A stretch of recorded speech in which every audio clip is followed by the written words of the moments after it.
Hello guys, welcome to a new tutorial. In this video we are going to learn how to lock the UCS icon in AutoCAD.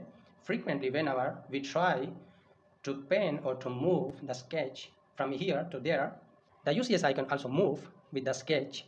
To avoid not to move the UCS icon with the sketch, we need to lock it. So let's see what are the three methods to lock the UCS icon in AutoCAD.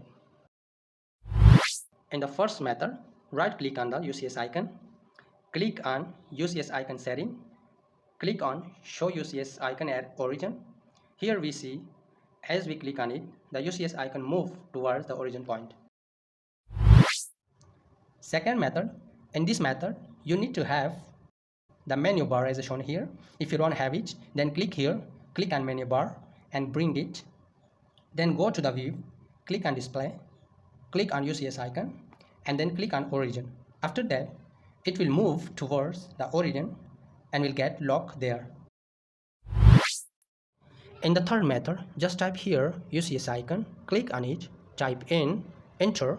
The UCS icon will lock to the origin. Here we see in the left downside corner of our working area.